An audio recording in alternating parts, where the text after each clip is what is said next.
Welcome, everyone. I'm Maria Lourdes Serán, Vice President of the Council of the Americas in Miami, and I'm thrilled to welcome you to today's Bravo Leadership Conversation. The Bravo Leadership Forums have become one of the most important engagement and dialogue platforms for bringing together Latin America's business leaders to promote cross-industry collaboration and critical issues impacting the region. These conversations offer a rare glimpse into the challenges and triumphs of remarkable business visionaries, pioneers, and entrepreneurs from Latin America who are transforming their industries and driving positive change and impact in their fields.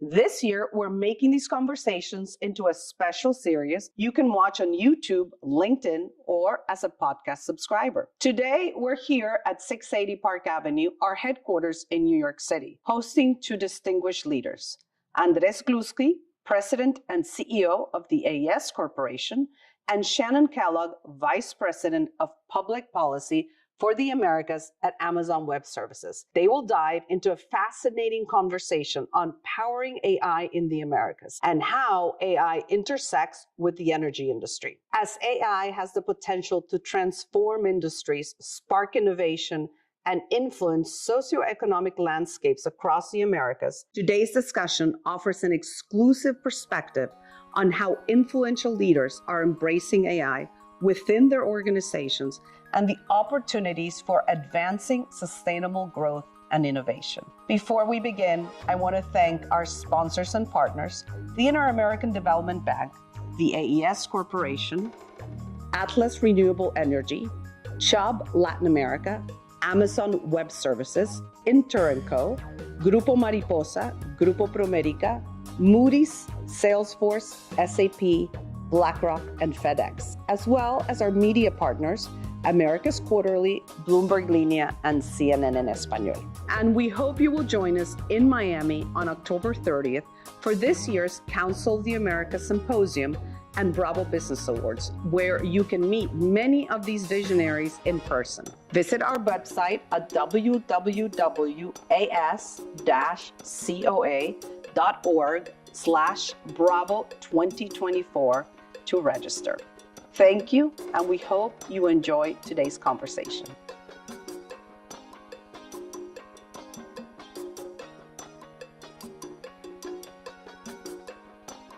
Well, welcome, Shannon, to this conversation. Hey, it's really great to see you. I'm see so you, excited that we have this opportunity to talk to each other today. We have so many interests in common: the region, new technologies, and what are the possibilities? And our companies work together as we continue to both expand in the Latin America region. So this is really exciting. And by the way, I have to say I'm personally very excited about being at the Bravo conference in late October in Miami. So looking forward to seeing many folks down there. I would like to maybe kick this off by hearing a little bit about your experience in Amazon Web Services. It's one of the fastest growing companies that I know of, and it's very active in the Americas. So I'd like to very much, I think the audience would like to hear your experience. Well, thanks, and really appreciate the COA and the Bravo colleagues for having us here today. I've been at Amazon now for just about 12 years, and I came in as the first hire in the Public Policy and Government Affairs group to focus on Amazon Web Services, our cloud computing business. And back in those days, AWS, as Amazon Web Services is known, was really functioning still like a startup. It wasn't quite a startup, but we were less than a few billion in revenue at the time. We were, just a few thousand employees worldwide for Amazon Web Services or AWS. And so it was a growing company, but compared to where we are today, where we're now at a $100 billion run rate, it was still a much smaller operation. And it was incredible to join at that time. We had just started our business in government. We had actually not won the really seminal first contract with the national security community in the U.S., which was known as C2S, and it was competed by the CIA. That's all public, so I can say that. But that was our first venture at AWS in going into the national security space. And I was here for that. And that was our first big win in that sector. And when that happened, you really saw a lot of the questions that were being asked at the time about commercial cloud computing, around security. A lot of those questions kind of go away. I would talk to policymakers, but also owners and operators in critical sectors like yours. Their message was, if commercial cloud services like AWS are good enough for the CIA and secure, then it's also secure enough for us. And so it was a really important moment for our company to win that contract and to be really successful in working with our national security customers in the U.S. and many other countries around the world. And so I've always had, sort of a focus, in that area in terms of what AWS is doing in government. But over time, our issues grew as the company grew, and we really started to get involved in many other areas. And in 2014, I remember getting a call from Andy Jassy's office, and he is now the CEO of Amazon. And back in those days, he was the CEO of AWS. And in fact, he worked with Jeff Bezos to establish AWS in the early days of the company, and became the first head of AWS when it was rolled out in 2006. And so Andy, said, well, I've got great news. We are going to be making a big push into renewable energy, and we're going to have a long-term goal of being 100% renewable. And that's the good news. And I'm like, great. Is there any bad news? And he said, not really bad news, but I need a plan in 2 weeks, to make sure that we're focused on the right policy and government affairs goals. We brought a plan back to him, and we started executing on that now a decade ago. And here we are a decade later, and we are the largest corporate buyer of renewable energy, as you know, now 4 years running in the world. And we recently achieved our 100% renewable energy goal, which we originally had set for 2030, moved to 2025. And then actually at the end of last year, we achieved it, and we announced that this year. And so now we're 100% renewable across Amazon. Congratulations. Thank you. Well, it just so happens AES is the biggest seller of renewable energy to data centers in the world. So I think it's quite a coincidence that we're both here. Tell me a little bit about, in this remarkable growth, how does Latin America fit into this? Yeah, in a very important way. Our first expansion outside of the U.S. in the Western Hemisphere was actually to Brazil.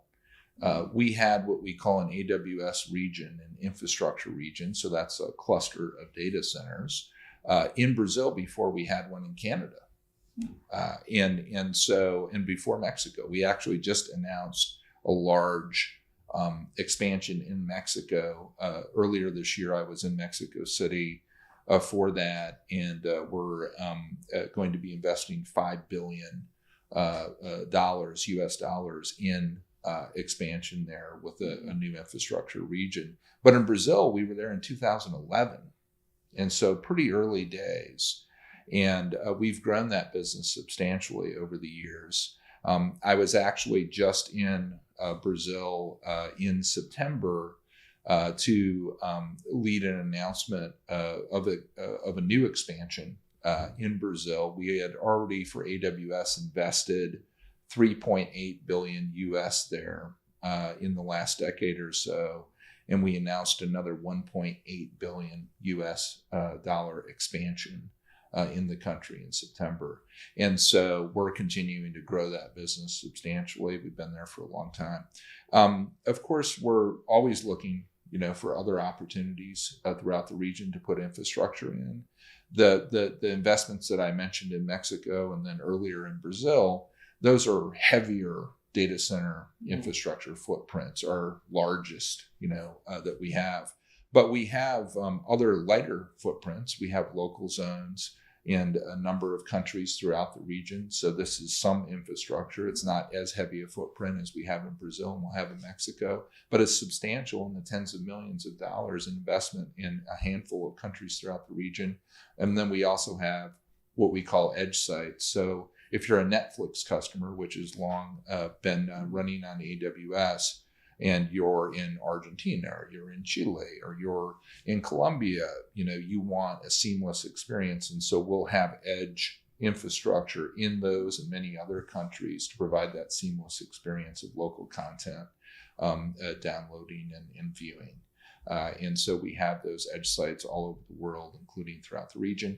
And we're putting commercial offices in many, many countries. We work with not only banks and businesses throughout the region. Some of the biggest banks in Latin America run on AWS. Even some of the startups of years past, like Nubank in Brazil, which are now large financial institutions, were built on AWS. But we also have many educational institutions, many government workloads that are running on AWS throughout the region. And so we continue to expand there very, very significantly. I can tell you as a customer, we were the first to come up really with lithium-ion batteries for grid applications. And I must say that we worked with AWS. It was a great help because not only is the question of having the physical units, but what's very important is how you charge and discharge these batteries, which make it possible to have more renewables on the grid. But one of the latest, let's say, applications is really a bidding engine. So you not only charge it optimally from a technical point of view, but also how do you make the most money from that battery?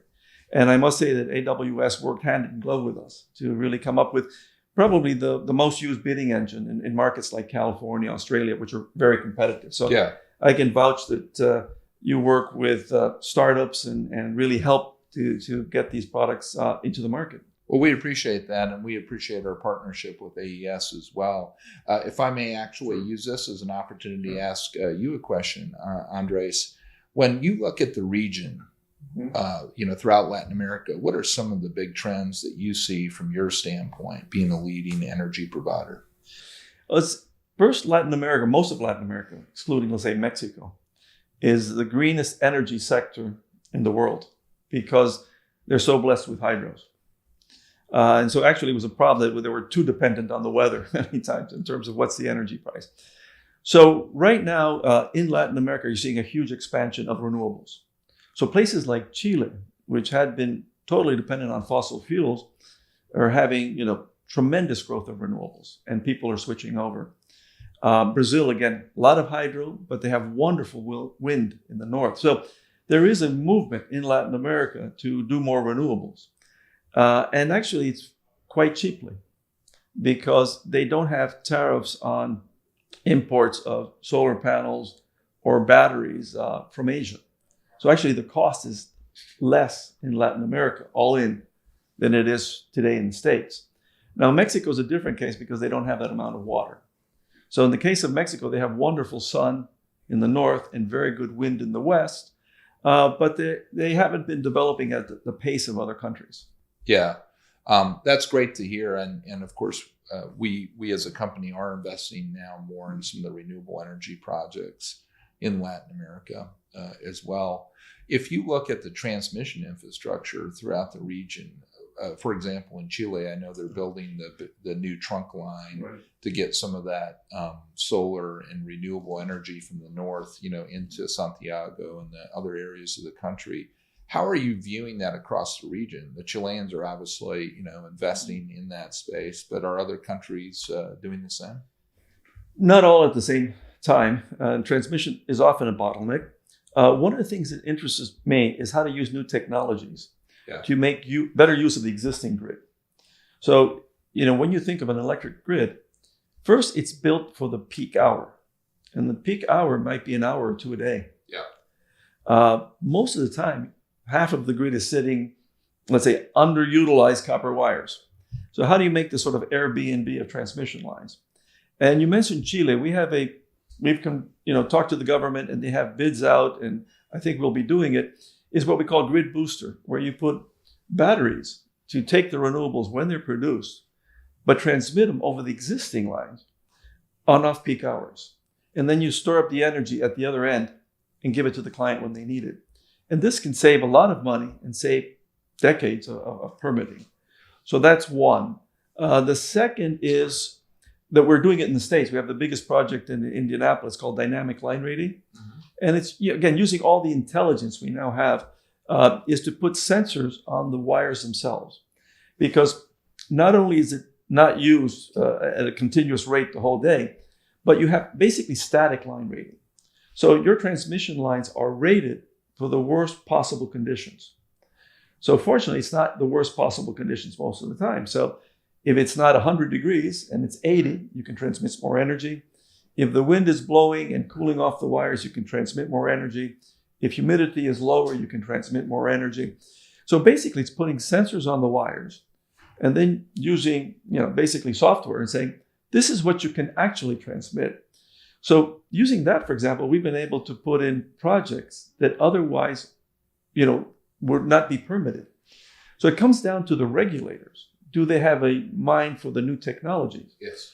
Now, the wonderful thing, Chile is actually one of the places in the world where the regulators are really technically competent and they're open leaning in. They're leaning in. Exactly. So, in our case, the first successful, let's say, large-scale energy storage with batteries was in Chile.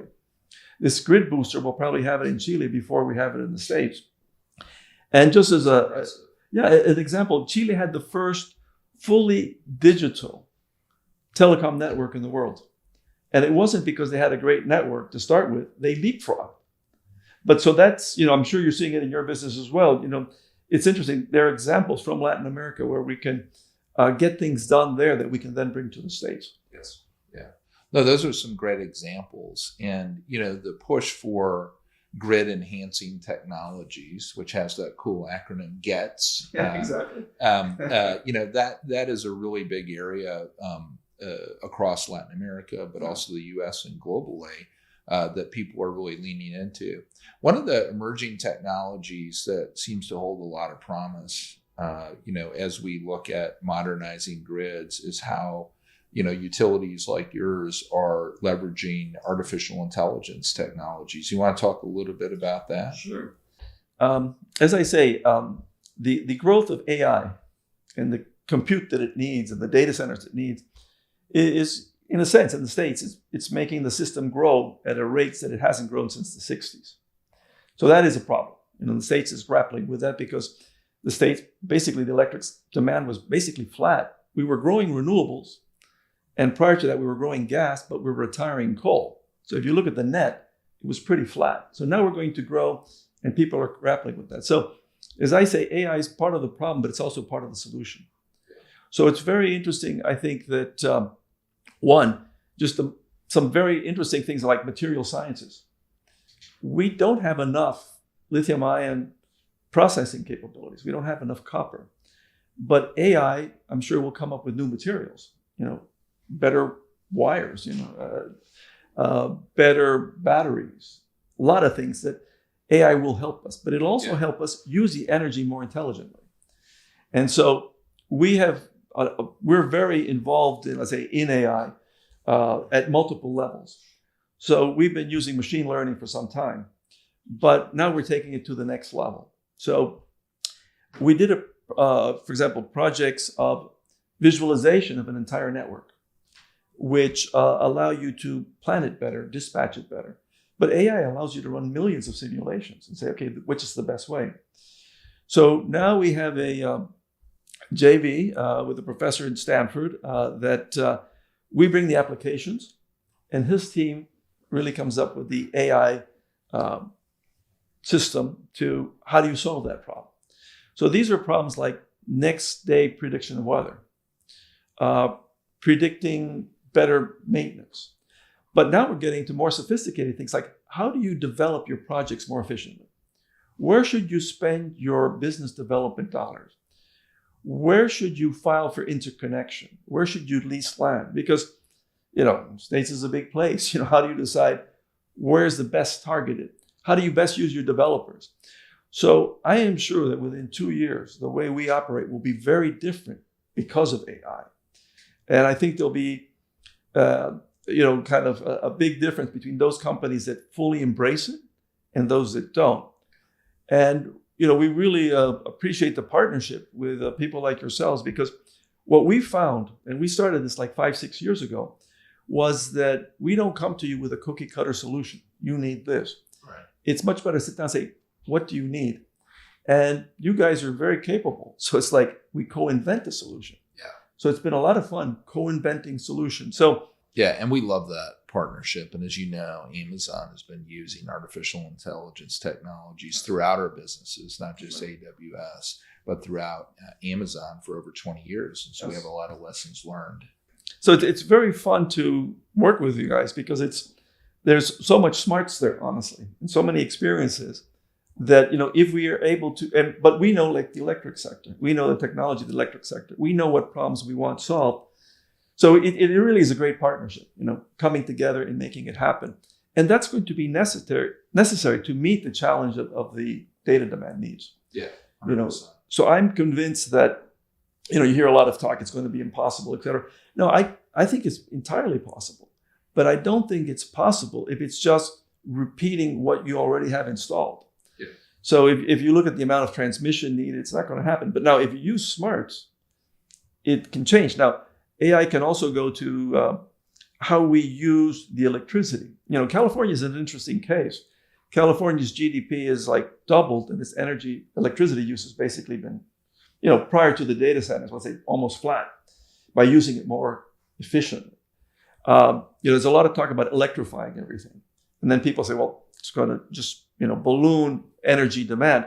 But the truth is, electricity is so much more efficient than burning fossil fuels. That's right. Because most of the energy is lost in heat. So it's interesting. If you take electric vehicles, if you took an electric vehicle and charged it up with electricity 100% from coal, which is never the case, but let's take the extreme, and you compare it with burning gasoline in a similar sized car, it still has 20% less carbon emissions. Yeah. That's how inefficient internal combustion engines are. So I'm very excited about the possibilities.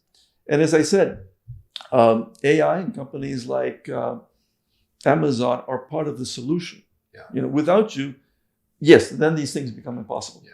And we're electrifying across Amazon much of our fleets, for our logistics and transportation systems as well. So that's a huge commitment that we have across the company as part of our climate pledge, which we've been leading the way in as the original signatory to the climate pledge in the corporate sector. We have now several hundred major corporations that have signed on to that climate pledge. Yeah, that's extremely important, because climate has, let's say, it's a little bit off the radar in the media, quite frankly, and in the political discussion right now. But what I can say is that in our case, not only are we pledged also to become, carbon neutral by 2040. Yeah, our date's 2040 as well. And we're advancing it. But, I'm seeing it in reality. So like people who even question it, it's like, in the last 5 years, we've had more 1 in 100-year floods or heat waves than I think in the previous 100 years. And what we're seeing is inflows in temperatures that aren't the highest in 100 years. There's a new record. The other day in Colombia, we had inflows to one of our large hydroelectric dams. It's 1 gigawatt, one dam. And not only was it the highest ever recorded, and there's 100 years of data, it was 25% higher. So we're going to have to, to tackle this problem, and people like you who are leaders who really have the purchasing power, it's very important that you continue to lead on this. And we will, as I mentioned before, we're not only the largest buyer of corporate buyer of renewable energy in the world 4 years running. We're now pivoting to this broader carbon neutral goal across the company, with everything from electrification of our fleets to all of the recycling that we now drive forward across our commercial and logistics operations, to, even now signing our first large-scale nuclear deal earlier this year with Talon Energy.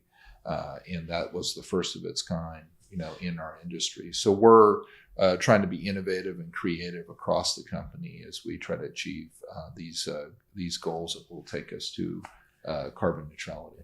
And I think one of the things, picking up the more volatile climate, because it's not really strictly global warming, because the average temperature goes up. But as temperatures goes up, you have more energy in the system. So you get more volatility.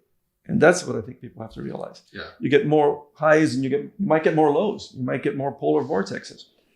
But what that means for the electric sector is that we're going to have to invest in hardening the grid. Yes. And I don't see that discussion really happening yet. So it's not just a question of having the power, it's a question of burying cables. Because if you look at the forest fires that we're having fires in Canada, California, other states. And obviously big fires in the Amazon. When I was just down there, the president, who we were, in the process of doing this big investment announcement with, had to leave quickly for the Amazon to, be there because some fires had really expanded, while we were down there. And so they're constantly having to deal with that, in Brazil and beyond. So speaking of climate and the region, going back to Latin America, Brazil is going to host the COP meetings in 2025. So as you look ahead and you think about, these really important global meetings being held in Brazil, what's your thought process and how will you all be involved in that discussion? Well, I think hosting it in Brazil is excellent because Brazil is the steward of the Amazon. And the Amazon is one of the great lungs of the planet.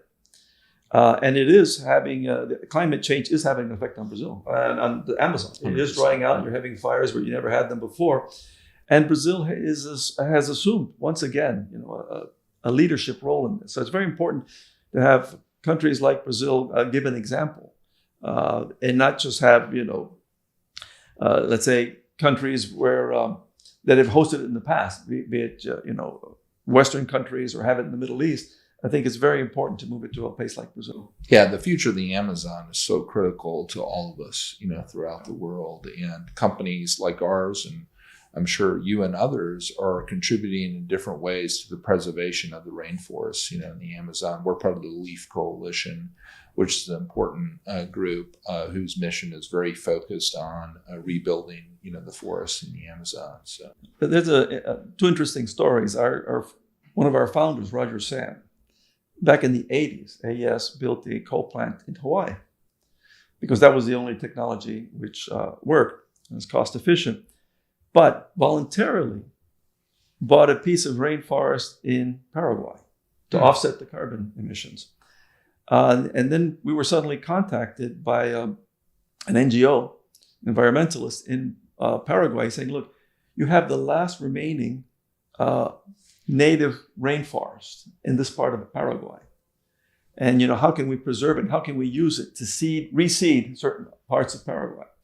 So it was interesting. It was like, 30 years later that we had this piece. But also in Brazil specifically, we have been planting trees in Brazil. We have planted about 10 million trees to bring back the forests in the state of Sao Paulo to protect the watershed of the dams that we were running there, which are very important. So I think that, it's not only producing clean energy, but doing things beyond that, which are very important. 100%.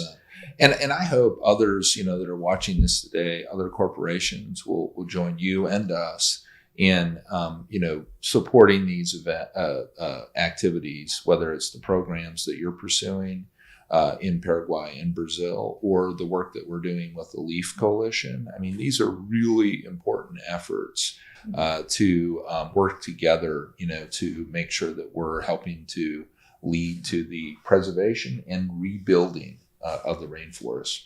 Yes, preserving is always easiest. Yeah. And I think there has to be more emphasis on that. But, 100%. Carbon capture by different means, I also think is part of the solution. We've talked a lot about what's been done in Latin America and the growth of renewables, but what specific policies can governments in Latin America pursue to attract more investment in data centers in their country?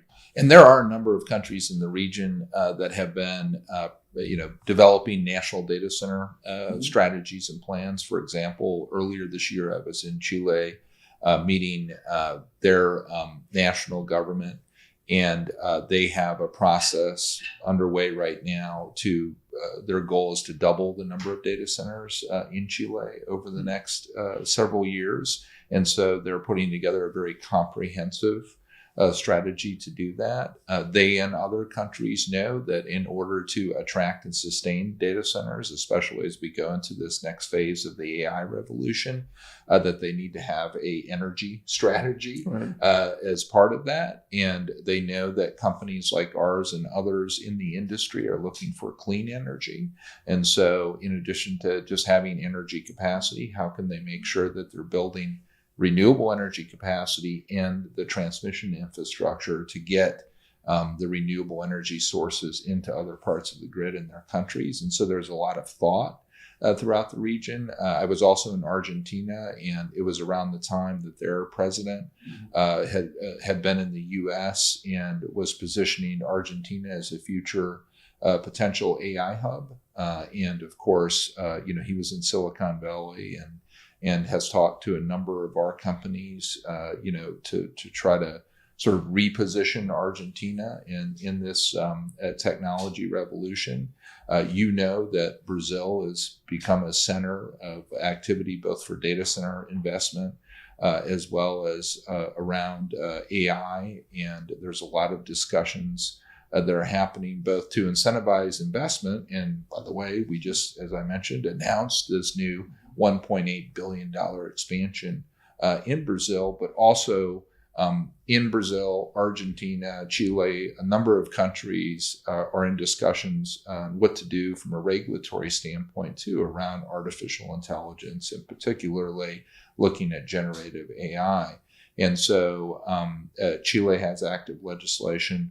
Brazil has active legislation. There's a lot of discussion going on in Argentina, but that's, as you go further north into other parts of South America and then into Central America and keep going into Mexico, these conversations are happening. And I mentioned at the beginning that we're making this large, substantial investment in Mexico of $5 billion US in cloud computing infrastructure. And so as Mexico continues under this new government to position themselves with the U.S., in nearshoring and those conversations, I think you'll continue to see evolution of their policies, whether it's related to the technology itself around artificial intelligence and potential regulation there, what can be done to attract additional data center investment, but also the energy policy in all of these countries is just going to be critical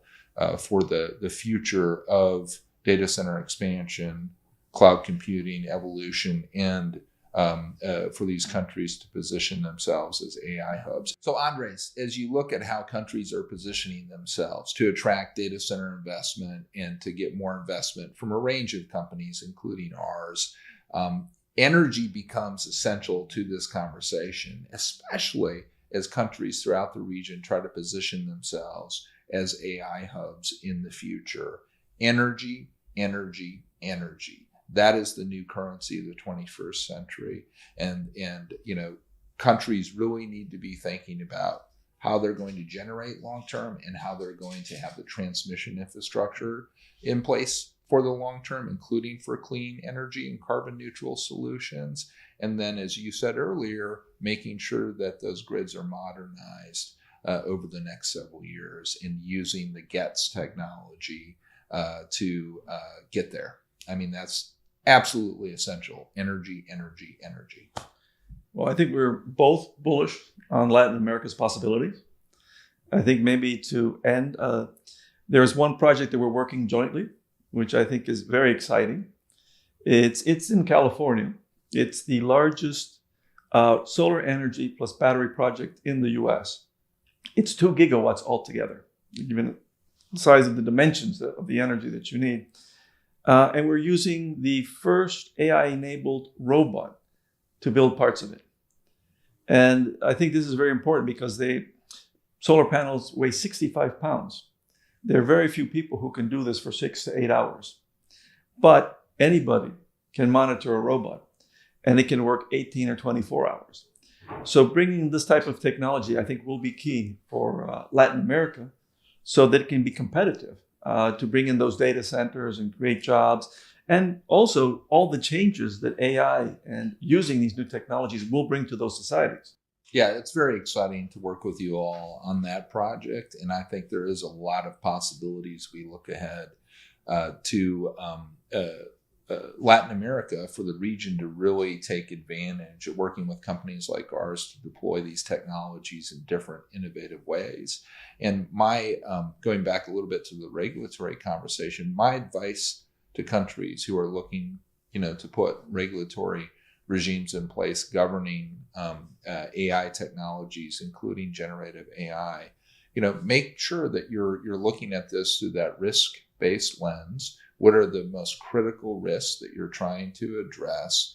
And then to come up with a framework that will put guardrails in place while also allowing for the continued innovation that you're talking about, because it's such a fantastic opportunity. You and I are both old enough and you're younger, I'm sure, but to have, enjoyed going through the commercialization of the internet and living through those days. And I remember as, we were talking to governments in the late 90s about the promise of the internet and how exciting of an era it was and all the possibilities. I feel like that again, as I look at the possibilities around generative AI.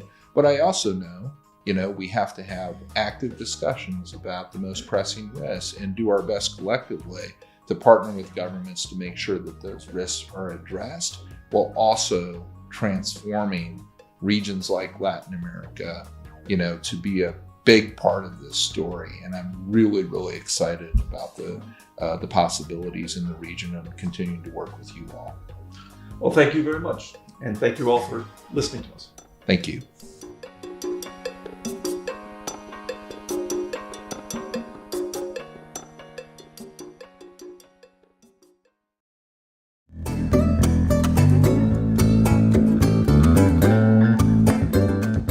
Ready to be part of an elite business network shaping a more prosperous Western Hemisphere. Founded nearly 60 years ago by David Rockefeller, Council of the Americas can be your gateway to new markets, better relationships, and a deeper understanding of Latin America. It's incredible, the agenda that you put together. It's really uncommon to see the discussions about technology in which the CEOs of very large corporations are the ones presenting. Very good insights, and most importantly, developing relationships and understanding how can we work together for the future of the region. Through more than 160 private events and conferences in 8 countries last year alone, our members engage with government officials, CEOs, and top experts, building solutions to the most critical issues affecting the region. Whether meeting presidents and ministers in our New York, Washington, or Miami offices, joining exclusive and industry-focused missions to Latin American countries, or being part of CEO and CFO forums happening across the region, our community of more than 200 corporate members shapes substantive dialogue on topics such as artificial intelligence, healthcare, and sustainability in the Americas. When you become an individual member of the Council of the Americas, you really have this access to people in the private sector, people in the public sector, in a way that will be very difficult to replicate elsewhere. Share strategies at our Symposium and Bravo leadership forums with hundreds of senior business and government leaders gathering in Miami. Learn about what's framing U.S. policy on trade, energy, and democracy in the region at the Washington Conference on the Americas. And get fresh insights on regional events from influential voices in America's Quarterly. The richness of our content doesn't just come from a minister or a president sitting and talking to our members. It comes from listening to everyone at the table. What sets us apart is our ability to bring everyone together. You build new relationships face to face. The Council is a constant in the sense that administrations and governments come and go, but the Council is always there. This is an opportunity for companies and countries of Latin America to come together and engage. And engagement is the most important thing to understand one another. Join us. We connect the Americas.